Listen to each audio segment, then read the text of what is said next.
Það tekur tíma að endurvinna traust til leikskólastarfs eftir meint kynferðisbrot gegn barni á Múlaborg að mati stjórnanda hjá borginni.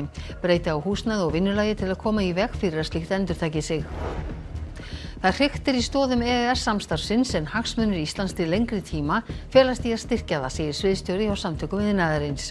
Norskur greinandi efast að tollar á kísilmálm marki stefnubreytingu hjá ESB. Stýrivaxtalækkun dagsins fyrst og fremst vegna stöðu á lánamarkaði, segir seðlabankastjóri. Ákvörðun Seðlabankans almennt fagnað en forseti ASÍ hefði viljað ganga lengra. Jafnaðarmenn í Danmörku töpuðu borgarstjórastólum í Kaupmannahöfn í fyrsta sinn í rúm 100 ár. Flokknum gekk afar illa í sveitarstjórnarkosningunum í gær. Í Raufarhólshelli við Brennisteinsfjöll rétt utan við Þorlákshöfn verður heimsviðburður hér síðar í kvöld. Viðbót við Yvonne Line tölvuleikinn verður kynnt í beinu streymi.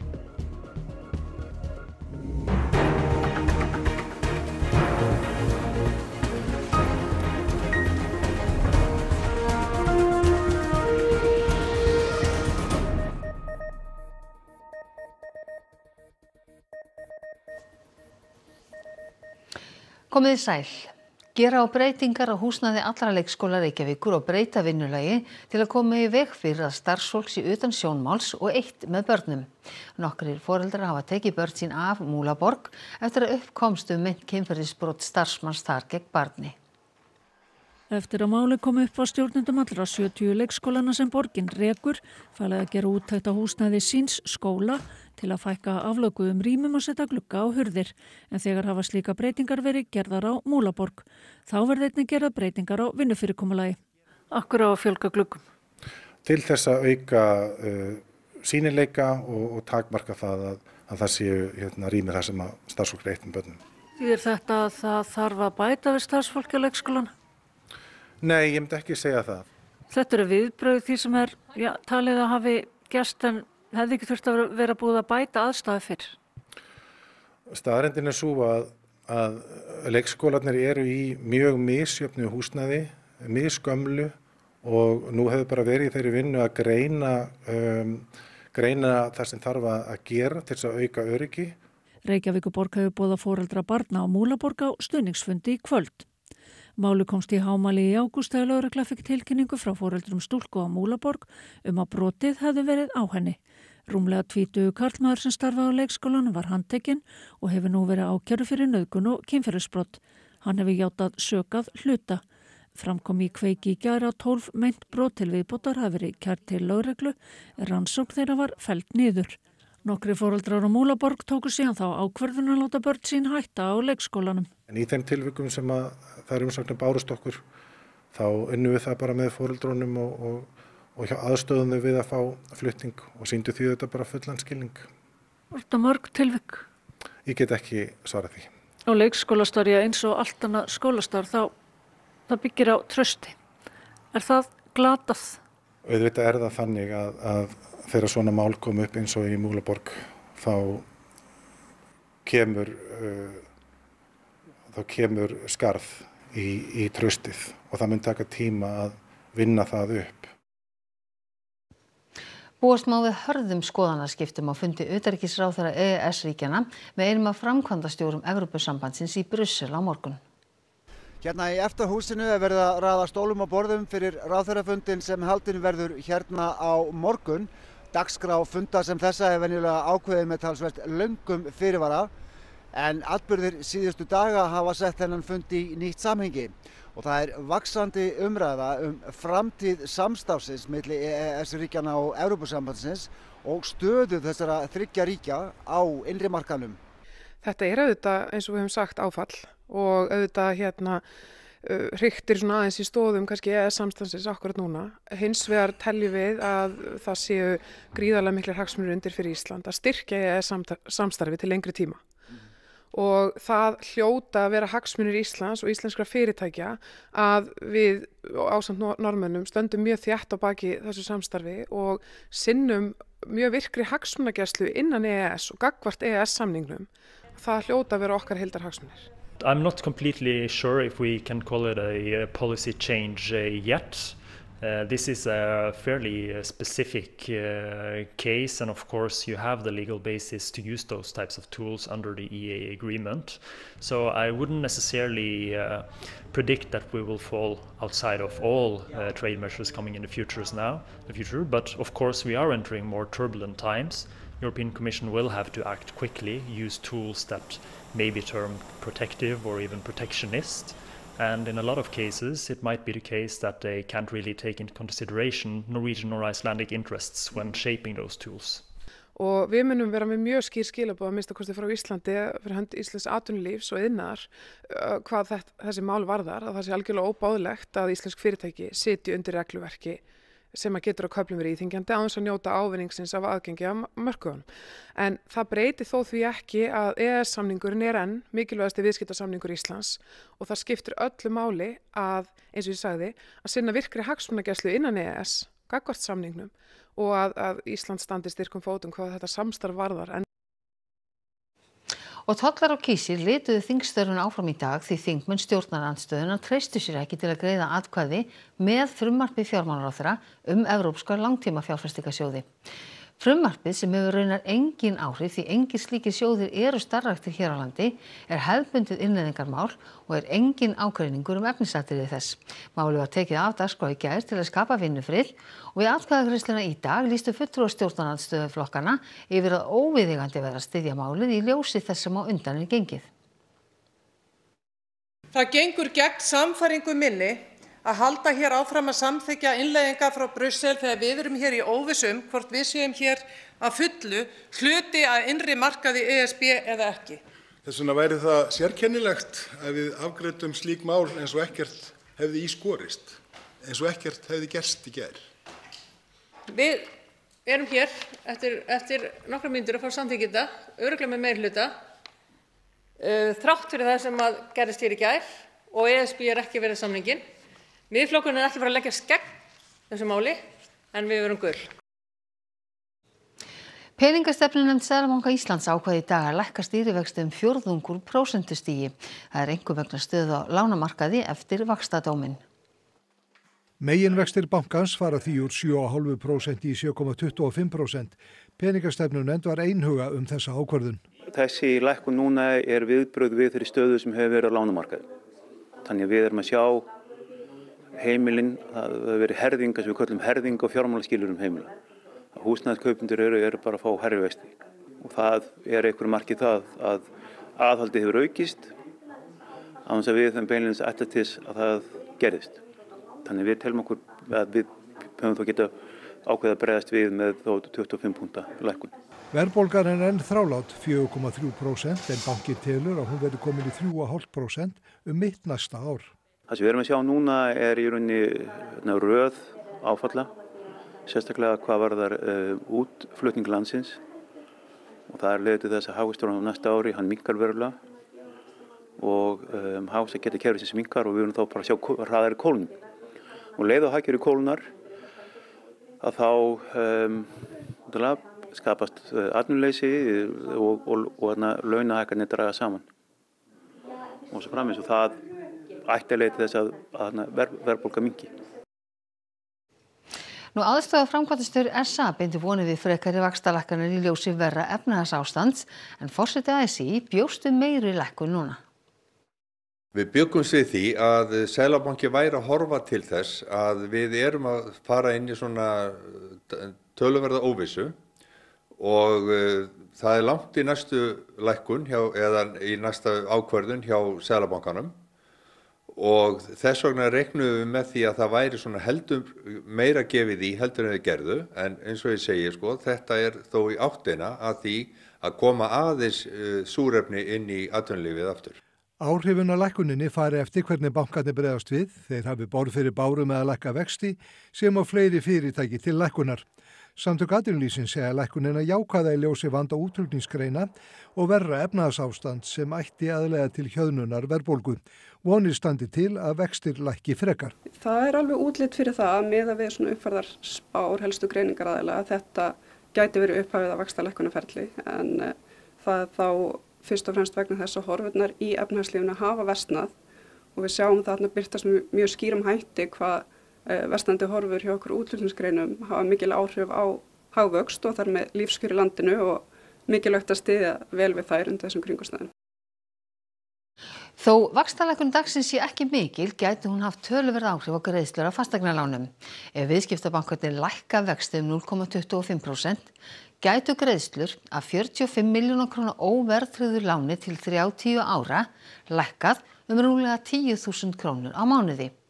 Af svipuðu verðtryggðu láni gætu greiðslurnar lækkað tæplega 5.500 krónur. Sérfræðingur í HMS segir vaxtalækkunina mögulega hreyfa aðeins við fasteignamarkaðnum. Hún kannski nóg mikil til þess að jafna út áhrifin sem að þessi vaxtadómur og óvissan sem að hann olli til að jafna út þau áhrif. Þannig að þetta svona af svipari stærðargráður, lánakjör hafa rýrnað svipa mikið og því sem nemur 0,25% af vöxtum, þannig að ef að bankarnir bregðast við með lækkun vaxta þá ætti áhrifin af þess að vera svona nokkurn veginn nettuð út. Þannig að fólk sé þá inn í sömu stöðu og fyrir vaxtadómana? Já, að minnsta kosti svipari stöðu.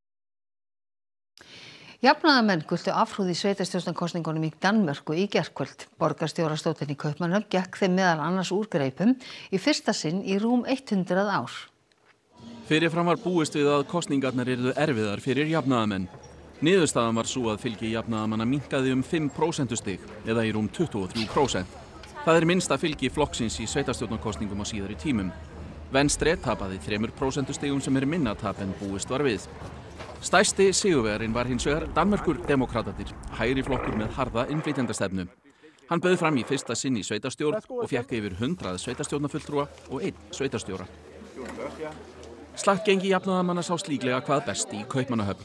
Þeir teldu fram fyrrverandi ráðherra og góðri vinkonu forsætisráðherrans Mette Frederiksen, Pernille Rosenkrantz-Theil. Það dugði ekki til og jafnaðarmenn töpuðu yfir borgarstjórastólnum í fyrsta sinn í rúm 100 ár. Jeg sagde for et års tid siden, at det ville blive tæt på muligt at vinde det her valg, og det viser sig at være forkert. Det var helt umuligt. Sú sem sest í stólinn kemur frá sósíalíska þjóðarflokknum, en alls mynda 6 flokkar meirihluta. Jafnaðarmenn eru ekki þar á meðal. Nu har vi en stor opgave foran os, og det at levere på de store løfter, der blevet givet til københavnerne, og levere en ny fremtid for den her by.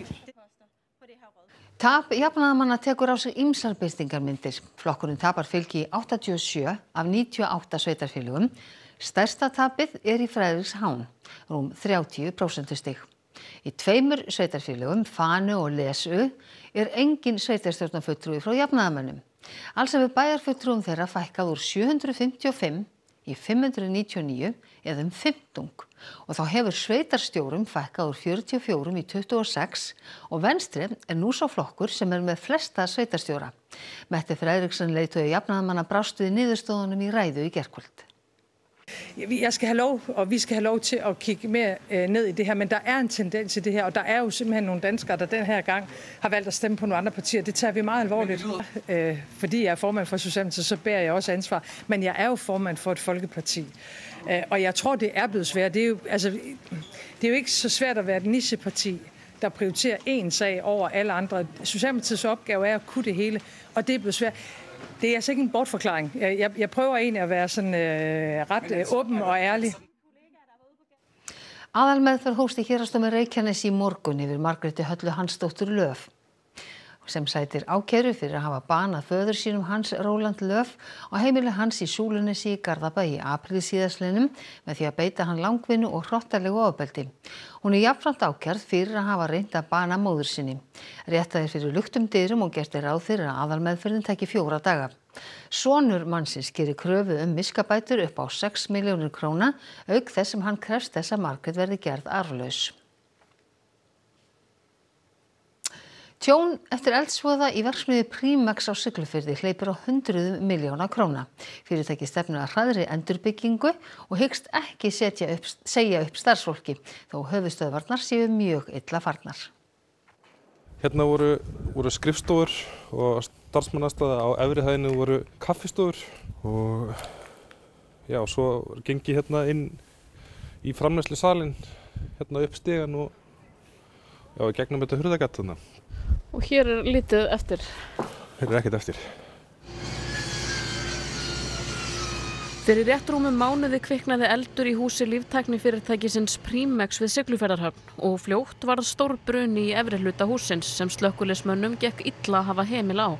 Það tók hálfan sólarhring að slökkva í glæðunum og þá var mikið hreinsunarstarf fyrir höndum. Enn verið að meta tjónið en ljóst að það hleypur á hundruðum milljóna. Lögregla hefur lokið rannsókn á vettvangi og talið að brunan megi rekja til tæknibilunar. Ekkert bendi til íkveikju. Kítósan framleiðslan okkar er stopp. Við höfum verið bara að rífa og þrífa og svo bara að skipuleggja enduruppbyggingu. Fyrirtækið framleiðir hráefnið kítósan úr rækjuskel sem það hefur selt öðrum fyrirtækjum en einnig nýtt efnið sjálft til framleiðslu á snirti og heilsuvörum undir heitinu KítóCare. Vörulager og viðbyggingar sluppu alveg í brunanum svo hægt að halda starfsemi gangandi þó það sé í breyttri mynd. Hjá Primex starfa meira en 20 manns sem gerir það nokkum stórum vinnustað á Tröllaskaga. Vigfús segir engar uppsagnir í kortunum og þau vilja ræsa vinnslu á ný eins fljótt og auðið er. Við erum búin að búa hanna og teikna byggingu sem kemur þá bara ofan á þennan hlut sem við stöndum hér á.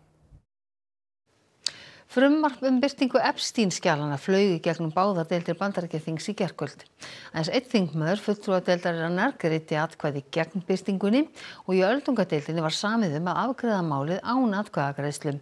Frumvarpið fer nú á borð forsetans Donalds Trump sem þarf að skrifa undir það til að hægt sé að birta skjölin. Hann hefur sagt að hann ætli að gera það. Þingmenn demókrata jafnt sem þolendur kynferðisbrotamannsins Jeffrey Epsteins fögnuðu þessu og segja þetta stóran áfanga í að fá fram réttlæti. We're here to stand with forgotten and abandoned Americans against an Epstein class that had no regard for the rules or the laws. Look, this is one of the most horrific and disgusting corruption scandals in our country's history. And so I am thinking about so many women as I am here today. And most of all, I am thinking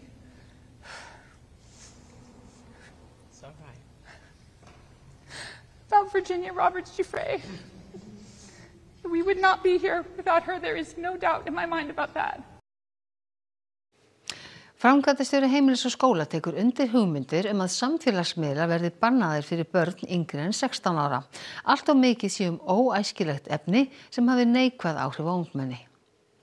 Umræðan að setja takmarkanir á aðgengi barna að samfélagsmiðlum hefur ágerst á undanförnum árum víða heim. Á Íslandi 13 ára aldurstakmark en bent hefur verið á að mikið sé skaðlegt efni á þessum miðlum og glæpamenn noti þá til að herja á börn og meðal annars þvingi þau til ofbeldisverka og sjálfskaða. Sigurður Sigurðsson, framkvæmdastjóri Heimilis og skóla, segir börn vera berskjölduð fyrir áhrifum þessara miðla. Börn eru ekki tilbúin fyrir þessa miðla þegar þau eru orðin 13 ára. Við sjáum alveg fullt að dæmi það. Þannig að við erum oft að tala fræðslu, en við þurfum líka að fræða þau þegar við hafi tíma til þess að fræðast áður þau fara inn þessa miðla.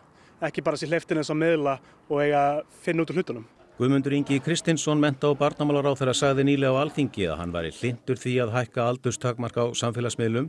Skúli Bragi Geirdal, varaþingmaður Framsóknarflokks, hefur lagt fram þingsályktunartillögu að aldurstakmark verði hækkað úr 13 árum í 15 eða 16. Við erum víða með alls konar bönn og reglur til að vernda börnin okkar fyrir skaðlegu efni, í dagskrárefni fjölmiðla, við sjáum þetta í kvikmyndum og þáttum.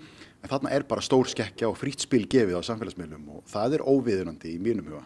Það getur þó reynst flókið tæknilega að framfylgja þessu banni. Sigurður segir að þá reyni á foreldra. En það okkar foreldra að passa að við fylgjum þessu og að við séum ekki að hleypa börnunum okkar inn á þetta allt og snemma. Nemendur í 10. bekk segist aðalega nota samfélagsmiðla til að vera í samskiptum við vini og kunningja. Þeim líst ekki illa á að hækka aldurstakmarkið en það verði mögulega erfitt fyrir foreldra að framfylgja banninu. Notar þú samfélagsmiðla mikið? Já, samkvæmt mömmu minni, það er það eina sem ég geri. Nú verið að skoða hvort það banna notkun samfélagsmiðla hjá þeim sem yngri en 16 ára. Hvernig líst þér það? Mér líst bara ágætlega á það sko. Ég held að vera alveg gott fyrir krakkana. Mér finnst það ekki svona slæm hugmynd beint, en ég myndi ekki halda að vera eitthvað lausnin við símafíkn og allt þannig. Það er ekkert hreinlega það slæmt að mínum mati. Reyndar ef að fólk myndi fylgja því þá held ég að það væri í rauninni bara góð hugmynd, bara krakkar minna í símanum og meira eiga almennileg samskipti og bara fleiri minningar og svona. En haldið að krakkar muni virða svona bann? Mér finnst það frekar ólíklegt nema að foreldrarnir séu mjög strangir, bara fara í gegnum síman hjá krökkunum okkur minnsta degi, eitthvað þannig. Sérðu mikið af efni á samfélagsmiðlum sem þið líkar ekki við? Já, alveg stundum. Ja, það var fyrir smá síðan sem að kom rosalega oft upp, bara ógeðslegir hlutir, en það var bara eitthvað tímabil. Fyrir 2 mánuðum síðan þá hann að dó podcastarinn hann að Charlie Kirk og þá var svolítið mikið af vídeóum af honum að deyja, það var svolítið ógeðslegt. Heimsfrumsýning nýrrar viðbótar við tölvuleikinn EVE Online verður í beinu streymi úr iðrum jarðar í kvöld, nánar tiltekið frá Raufarhólshelli rétt utan við Þorlákshöfn. Stóru sjónvarpsmyndveri hefur verið komið þar upp, auk tölvu og tækjabúnaðar og háhraða ljósleiðara sem nær 400 metra niður í hraungöngin. Og þar er Erla María Davíðsdóttir, fréttamaður. Erla María, hvernig upplifun að sjá þetta? Það er náttúrulega alveg mögnuð upplifun að koma inn í helli, en hvað þá að koma inn í helli þar sem búin að koma upp sjónvarpsstúdíói, það eru tól og tæki, menn að spila tölvuleiki, en hjá mér er hann Kristján, viðburðarstjóri tölvuleikja framleiðandans CCMP sem stendur að þessu viðburði. Þið eru hérna inn í helli, eru að fara í beint streymi núna bara 7:30. Af hverju erum við hér? Heyrðu, það er frábær spurning. Stundum verða einhverjar forlegar hugmyndir bara raunveruleika og en við erum að fagna nýrri viðbót við EVE Online, hennan leik sem er alltaf bara búin að vera í loftinu síðan 2003.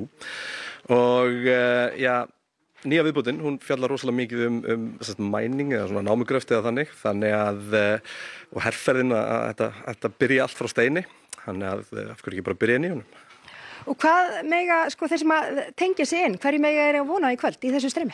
Við náttúrulega erum í fyrsta lagi bara á einhverju magnaðasta stað á Íslandi. Við erum hérna í Raufarhólshelli, Lavatönnel, bara búið að vera ótrúlega gaman bara að leika sér hérna að setja hluti upp. En það sem við ætlum að gera hérna er að við erum með 2 útsendingasett. Við erum að taka svona þessar hefðbundnu útsendingar sem við erum að gera og þá sérstaklega erum við að fara að spila leikinn. Við erum með hann hérna Björn B sem er bara þekktasti EVE streamer sem maður finnur.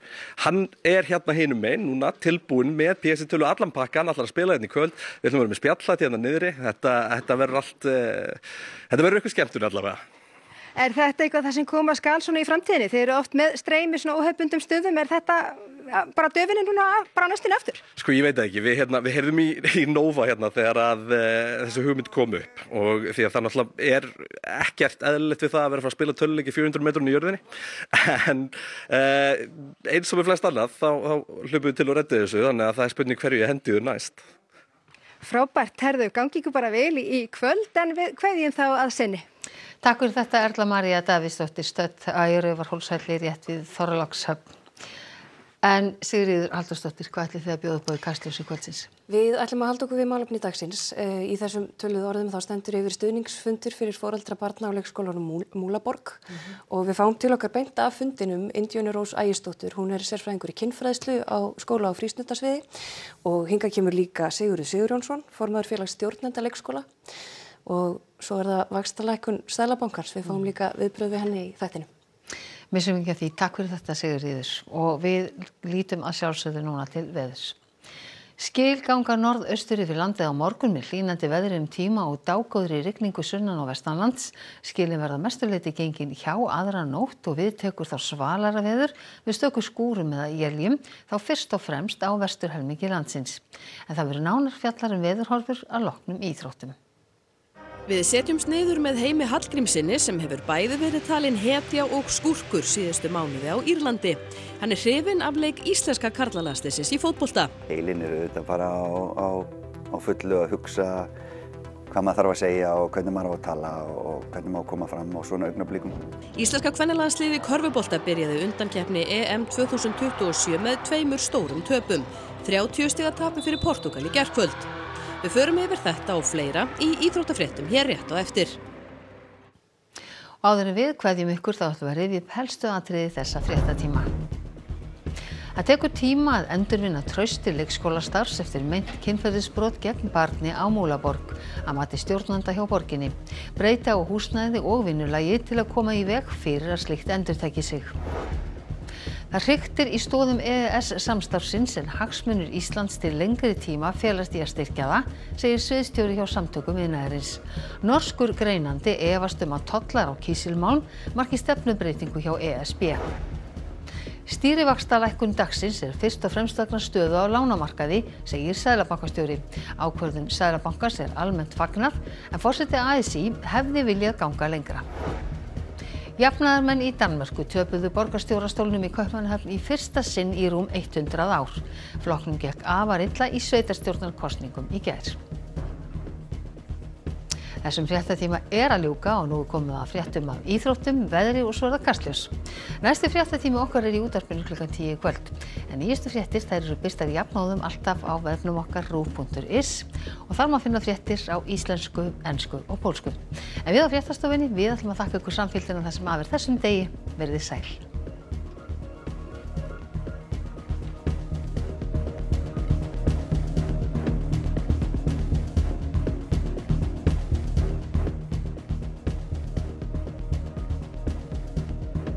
Á RÚV í kvöld.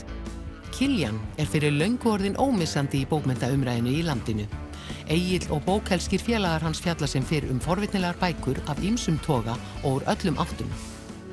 Sagan La Storia, ítölsk leikinn þáttaröð einstæða móður af gyðingaættum sem býr við fátækt og ofsóknir í Róm undir lok seinni heimsstyrjaldar. Stephen King á hvítatjaldinu, King on Screen. Heimildamynd kvikmyndir sem byggðar á bókum spennusagnahöfundarins Stephen King. Frá 1976 hafa yfir 50 leikstjórar aðlagað verk hans hvítatjaldinu.